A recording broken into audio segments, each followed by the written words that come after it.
क्या आप जानते हैं कि एक ऐसी देवी हैं जिनकी तपस्या ने समस्त ब्रह्मांड को हिला दिया था? एक ऐसी शक्ति जिनकी दयालुता अपार है, लेकिन क्रोध ऐसा कि सबसे भयंकर राक्षस भी थर थर कांपने लगे। माँ महागौरी, जिनका रूप दिव्य, मनोहर और अद्भुत है, लेकिन जिनका पराक्रम और शक्ति काल के समान है। कौन थी माँ महागौरी? कैसे उन्होंने कठिन तपस्या से भगवान शिव को प्रसन्न किया और कैसे उनका आशीर्वाद भक्तों के समस्त पापों का अंत कर देता है? आइए इस वीडियो में हम माँ महागौरी की संपूर्ण कथा को विस्तार से जानते हैं। उनके जन्म से लेकर उनके महायुद्धों तक, उनकी कृपा से लेकर उनके स्वरूप की महिमा तक। नवरात्रि के 8वें दिन माता महागौरी की पूजा का विशेष महत्व है। वे शक्ति, करुणा और निर्मलता की प्रतीक हैं। माता महागौरी के सौम्य और श्वेत रूप का वर्णन किया जाता है, जिसमें वे श्वेत वस्त्र धारण किए हुए 4 भुजाओं में त्रिशूल और डमरू के साथ विराजमान होती हैं। यह स्वरूप पवित्रता, शांति और ज्ञान का प्रतीक है। कठोर तपस्या के कारण माता पार्वती का रंग श्याम हो गया था और भगवान शिव द्वारा गंगाजल अर्पित करने से वे गौरी स्वरूप में प्रकट हुईं। इस घटना का आध्यात्मिक और धार्मिक महत्व अत्यंत गहरा है। भगवान शिव और माता पार्वती के पुनर्मिलन की कथा, देवताओं द्वारा शिव पार्वती विवाह का स्वागत और इस कथा से भक्तों को मिलने वाली सीख अत्यंत प्रेरणादायक है। महिषासुर वध की संपूर्ण कथा। महिषासुर एक अत्यंत शक्तिशाली असुर था जो महिष, भैंसे के रूप में उत्पन्न हुआ था। वह असुरों के कुल में जन्मा था और उसमें अपार शक्ति थी। महिषासुर ने कठोर तपस्या कर भगवान ब्रह्मा को प्रसन्न किया और उनसे अमरत्व का वरदान मांगा, लेकिन ब्रह्मा जी ने कहा कि यह संभव नहीं है, क्योंकि जो जन्म लेता है उसकी मृत्यु निश्चित है। तब महिषासुर ने यह वरदान मांगा कि केवल किसी स्त्री के हाथों उसकी मृत्यु हो, क्योंकि वो स्त्रियों को कमजोर और असहाय समझता था। ब्रह्मा जी ने यह वरदान दे दिया। वरदान प्राप्त करने के बाद महिषासुर का अहंकार बढ़ गया और उसने स्वर्ग पर आक्रमण कर दिया। उसने इंद्रलोक पर विजय प्राप्त कर देवताओं को वहां से निकाल दिया। इंद्र, अग्नि, वरुण, वायु, कुबेर, यम और अन्य सभी देवता पराजित होकर भगवान विष्णु और महादेव के पास सहायता की याचना करने पहुंचे। सभी देवताओं ने मिलकर महिषासुर के अत्याचारों से मुक्ति पाने के लिए मां शक्ति का आह्वान किया।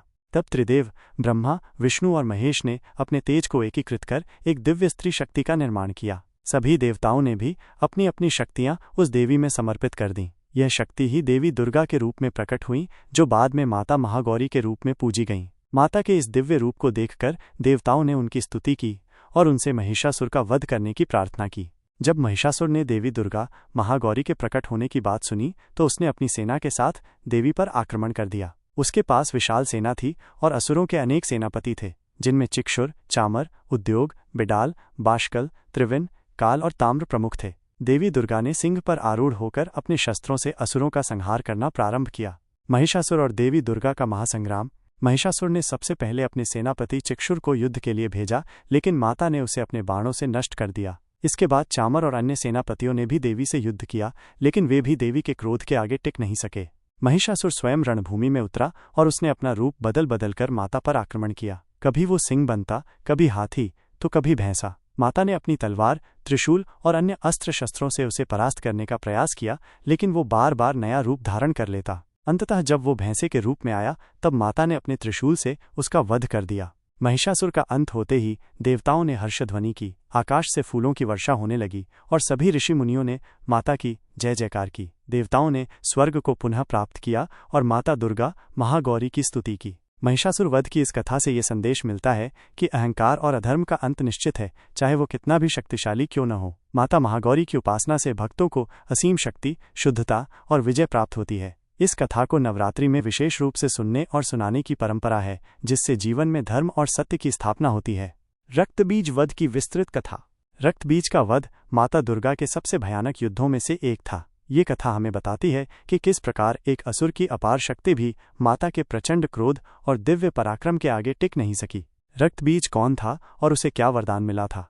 रक्तबीज एक शक्तिशाली दैत्य था जो असुरों के गुरु शुक्राचार्य का शिष्य था। उसने कठोर तपस्या कर ब्रह्मा जी को प्रसन्न किया और वरदान मांगा कि यदि उसकी रक्त की एक भी बूंद धरती पर गिरे तो उससे एक नया रक्तबीज उत्पन्न हो जाए। ब्रह्मा जी ने यह वरदान दे दिया। इस वरदान के कारण रक्तबीज अजेय हो गया और उसने देवताओं पर भयंकर अत्याचार करने शुरू कर दिए।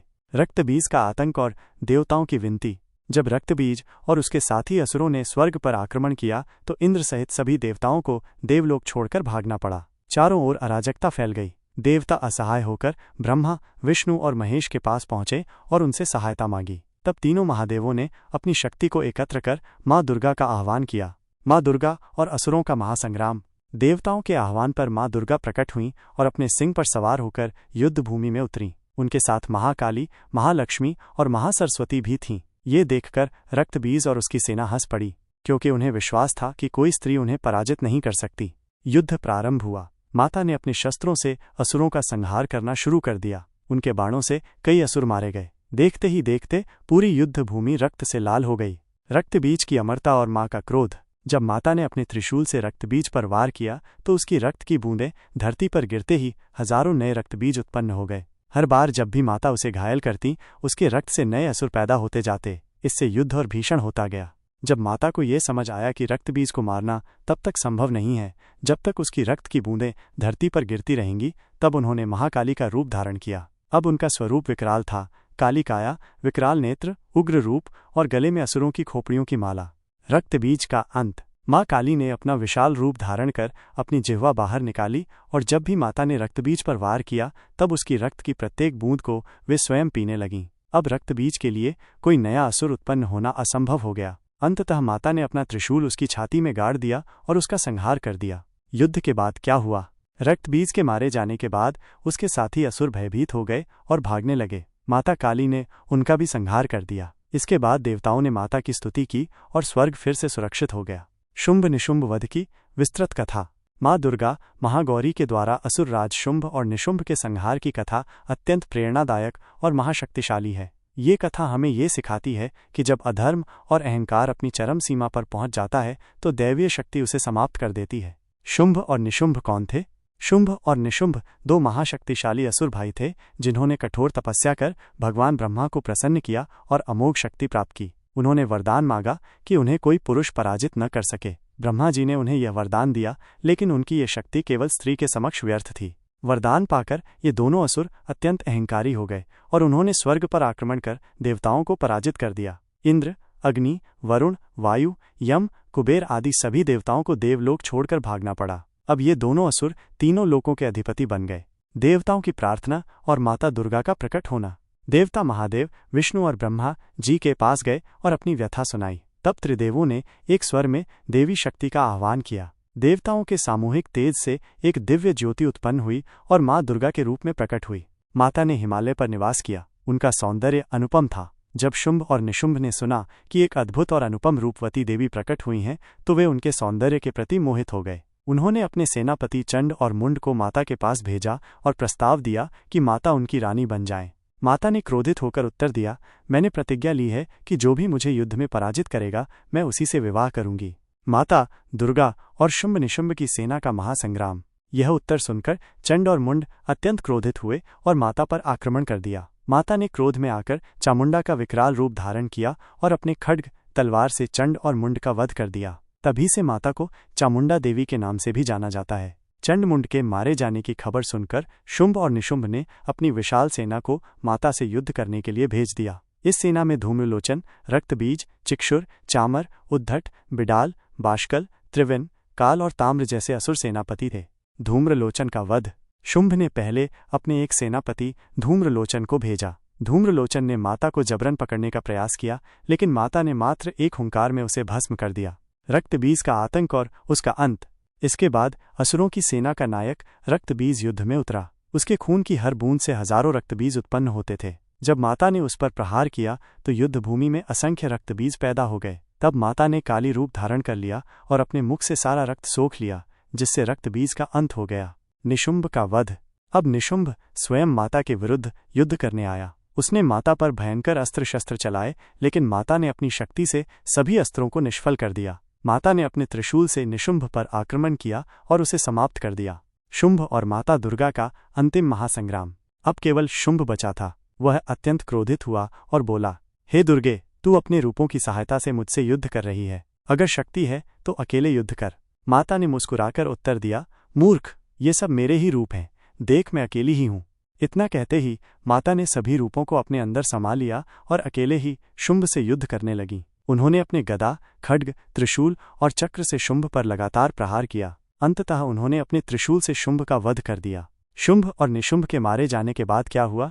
शुंभ और निशुंभ के मारे जाने के बाद देवताओं ने माता की जय जयकार की। स्वर्ग फिर से सुरक्षित हो गया और धर्म की पुनः स्थापना हुई। देवताओं ने माता की स्तुति की और माँ दुर्गा महागौरी ने प्रसन्न होकर उन्हें आशीर्वाद दिया। चंडमुंड वध की विस्तृत कथा। देवी दुर्गा महागौरी के अनेक युद्धों में चंडमुंड वध का विशेष महत्व है। ये कथा शक्ति, धैर्य और विजय का प्रतीक है, जहाँ देवी ने अधर्म, अहंकार और अन्याय को समाप्त कर धर्म की स्थापना की। चंड और मुंड कौन थे? चंड और मुंड दो शक्तिशाली असुर थे जो महिषासुर के प्रधान सेनापति माने जाते थे। जब महिषासुर का वध हो गया तब शुंभ और निशुंभ नामक असुरों ने देवताओं को हराकर स्वर्ग पर अधिकार कर लिया। उन्होंने अपनी विशाल सेना के साथ देवताओं को पराजित कर दिया और समस्त त्रिलोक पर राज्य करने लगे। चंड और मुंड दोनों ही भयंकर योद्धा थे और अपनी अमोघ शक्ति के कारण अजेय माने जाते थे। जब शुंभ और निशुंभ को पता चला कि हिमालय में एक दिव्य शक्ति माँ दुर्गा प्रकट हुई हैं जो अत्यंत सुंदर और तेजस्वी हैं, तब उन्होंने चंड और मुंड को देवी को पकड़कर लाने का आदेश दिया। चंड-मुंड और माता दुर्गा का पहला सामना।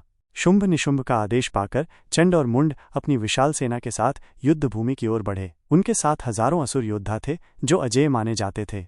उन्होंने माता को एक दासी की तरह बलपूर्वक अपने स्वामी के पास ले जाने की धमकी दी, लेकिन देवी ने शांत स्वर में उत्तर दिया, मूर्खों, मैं केवल उसी से विवाह करूंगी जो मुझसे युद्ध में विजयी होगा। अगर तुम्हारे स्वामी मुझसे विवाह करना चाहते हैं तो पहले युद्ध करें और मुझे जीतें।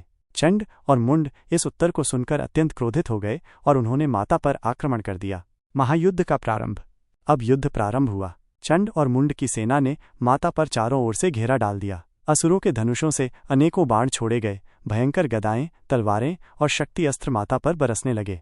माता ने अपने धनुष से बाणों की वर्षा कर दी, जिससे असुरों की सेना छिन्न भिन्न होने लगी। माता का वाहन सिंह गर्जना करने लगा और कई असुरों को अपने पंजों से मार गिराया।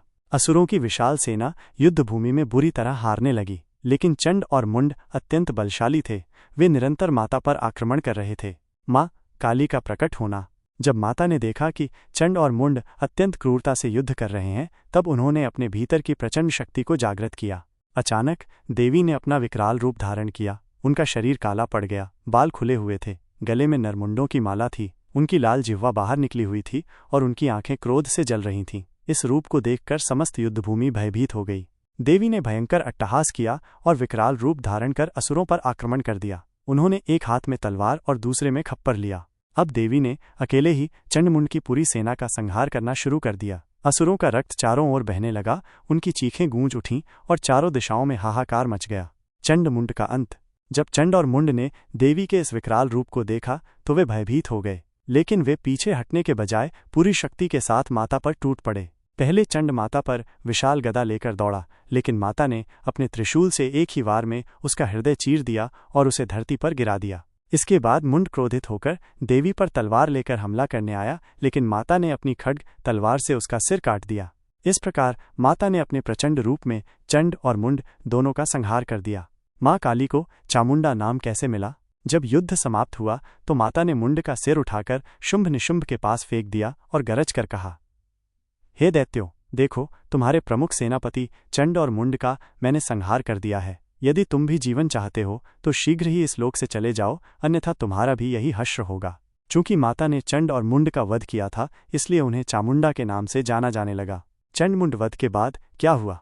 जब शुंभ और निशुंभ को पता चला कि उनके सबसे शक्तिशाली सेनापति मारे गए हैं, तो वे क्रोधित हो गए और उन्होंने स्वयं माता के विरुद्ध युद्ध करने का निश्चय किया। इसके बाद शुंभ और निशुंभ का भी वध हुआ। दुर्गमासुर वध की विस्तृत कथा। दुर्गमासुर कौन था? दुर्गमासुर एक शक्तिशाली असुर था जो अपने कठोर तप और ब्रह्मा जी से प्राप्त वरदान के कारण अजेय बन चुका था। उसके भीतर असुरों का अत्यधिक अहंकार और क्रूरता भरा हुआ था। उसने देवताओं को हराकर तीनों लोकों पर अधिकार कर लिया और समस्त धर्म तथा वेदों का अपहरण कर लिया। दुर्गमासुर को वरदान कैसे मिला?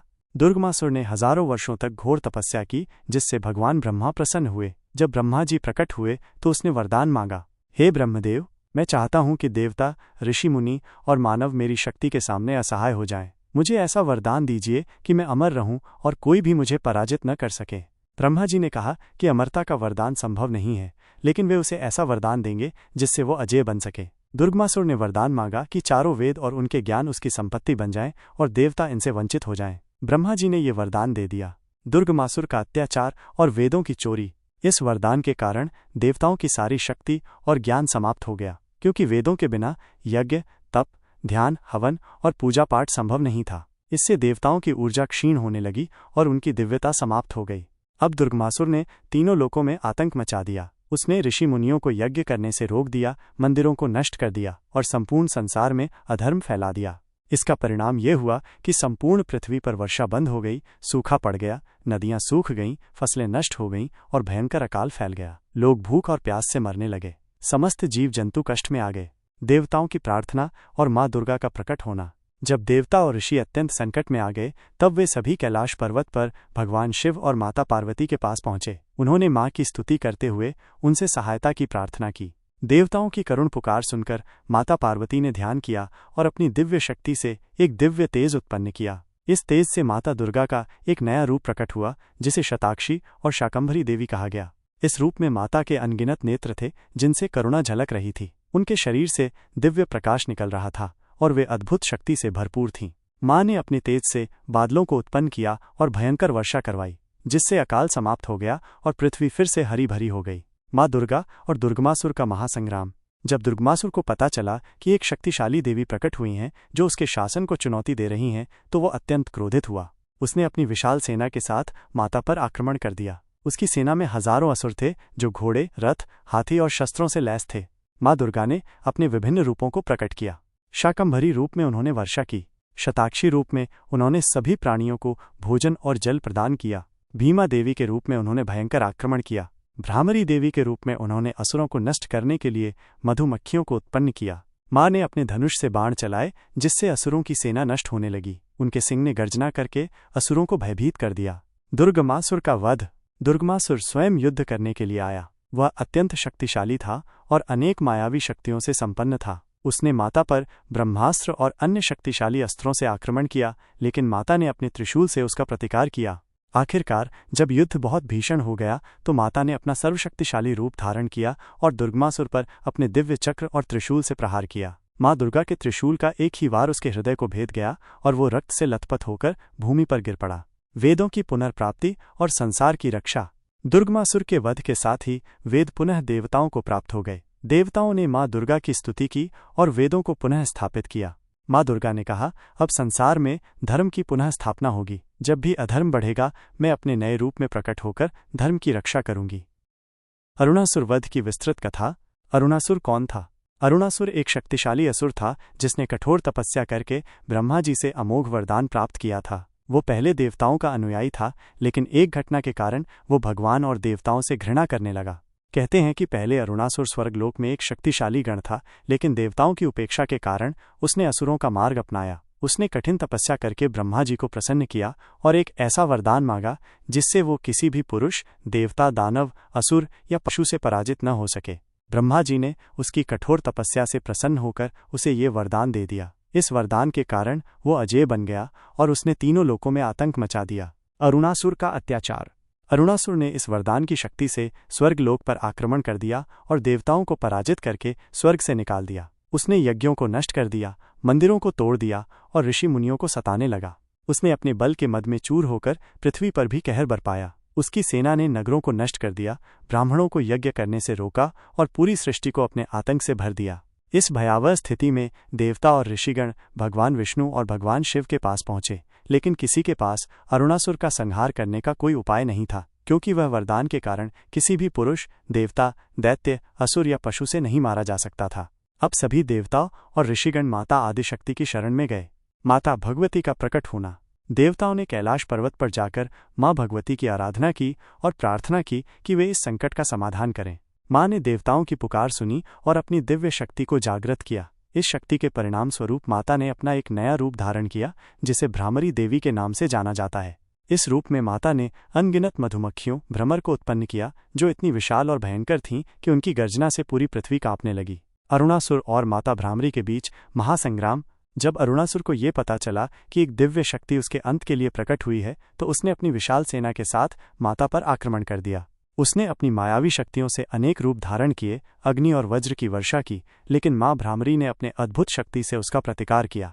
माँ भ्रामरी ने अपनी शक्ति से अनगिनत मधुमक्खियां उत्पन्न की, जो देखते ही देखते पूरे युद्ध क्षेत्र में फैल गईं। ये मधुमक्खियां इतनी विशाल और भयंकर थीं कि उन्होंने अरुणासुर की पूरी सेना को समाप्त कर दिया। अरुणासुर का अंत। अरुणासुर ने जब देखा कि उसकी पूरी सेना नष्ट हो रही है, तो उसने स्वयं युद्धभूमि में प्रवेश किया और माता पर आक्रमण करने के लिए दौड़ा, लेकिन माता ने अपने मधुमक्खियों की सेना को उस पर छोड़ दिया। वे मधुमक्खियां इतनी घातक थीं कि उन्होंने अरुणासुर के शरीर में प्रवेश कर उसे अंदर से चीर चीर कर दिया। अरुणासुर तड़प उठा और चीखते हुए अपने ही अहंकार के कारण मृत्यु को प्राप्त हुआ। इस प्रकार माँ भ्रामरी ने एक भी अस्त्र शस्त्र का उपयोग किए बिना केवल अपने मधुमक्खियों के माध्यम से अरुणासुर का अंत कर दिया। मधु कैटभ वध की महागाथा। सृष्टि की उत्पत्ति और असुरों का जन्म। जब यह ब्रह्मांड उत्पन्न हुआ तो भगवान विष्णु योग निद्रा में थे। सृष्टि की रचना की प्रक्रिया आरंभ हो चुकी थी और ब्रह्मा जी ब्रह्मांड की संरचना कर रहे थे। इसी समय भगवान विष्णु के कानों से दो भयंकर असुर उत्पन्न हुए जिनका नाम मधु और कैटभ था। ये दोनों असुर अत्यंत शक्तिशाली थे और जन्म लेते ही उन्होंने अपना बल और पराक्रम दिखाना प्रारंभ कर दिया। वे अद्वितीय शक्तियों के स्वामी थे और उनके भीतर अनंत शक्ति, क्रोध और असुरत्व की भावना थी। जन्म लेते ही उन्होंने पूरे ब्रह्मांड में आतंक मचाना प्रारंभ कर दिया। ब्रह्मा जी की चिंता और वेदों की चोरी। मधु और कैटभ ने अपने जन्म के बाद अपनी शक्ति का प्रयोग करके ब्रह्मांड को भयभीत करना प्रारंभ कर दिया। उन्होंने स्वर्गलोक पर आक्रमण किया और देवताओं को युद्ध में पराजित कर दिया। वेदों को चुरा लिया जिससे धर्म और ज्ञान समाप्त होने लगे। चारों दिशाओं में अराजकता फैल गई और अधर्म का साम्राज्य स्थापित होने लगा।